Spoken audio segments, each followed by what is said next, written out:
All right, guys, time to recap training camp. The kicking competition is over. Sauce Gardner is perfect through 2 games, and the starters are going to be playing Game 3. Jets! Welcome in. My name's Ryan. I'll be your pilot. If you're new here, hit that subscribe button. If you've been here before, welcome back. I love having you here.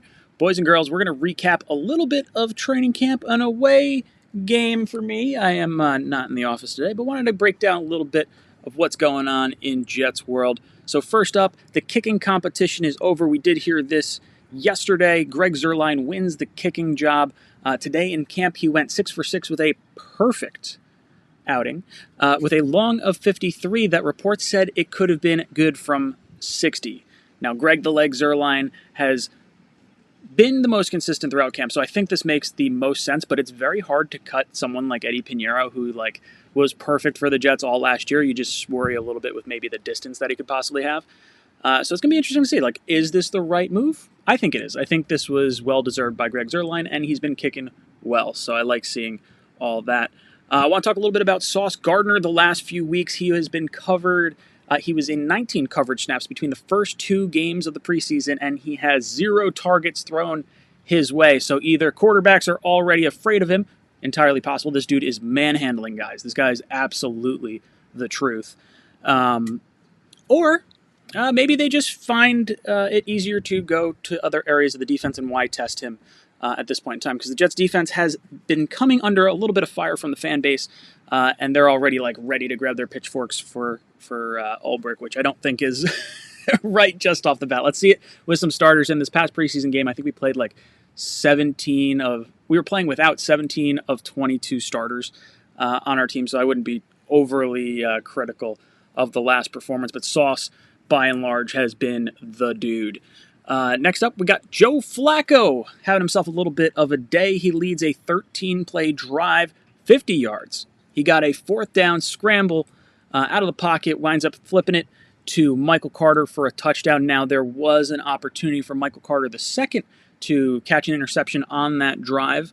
It went through his hands, and Berrios actually caught the ball. So not 100% great, but definitely more consistency from Joe Flacco. We're seeing him, I feel be poised and lead the first-team offense pretty comfortably, and it's kind of what you expect out of a 14-year veteran. So I'm pretty comfortable heading into the year with him.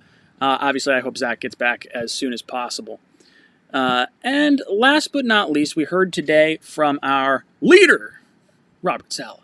Everyone is playing preseason Game 3 against the Giants. So this is something that a lot of fans were trying to figure out because we didn't play anyone really in the second preseason game. We're trying to keep everyone healthy. Obviously, Joe Flacco is going to start in the event that Zach Wilson cannot go. Most people do expect Joe Flacco to start that first game, at least versus the Ravens.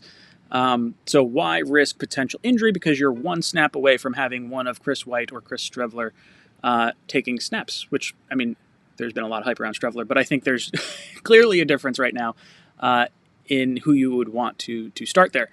And across the board, it gets you a little bit of the willies. You don't want to see Carl Lawson go down or any of your main key pieces. I've seen enough from Elijah Moore. I've seen enough from Michael Carter to not be overly concerned if they play or not.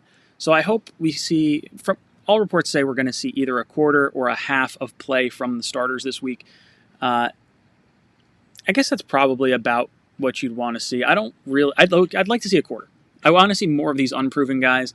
I wouldn't mind seeing a little bit more of Breece Hall. I wouldn't mind seeing a little bit of Garrett Wilson. Get them a lot of reps. Jermaine Johnson, some of the guys on the defensive side of the ball that might need a little bit more playing time because of the depth that's on certain position groups.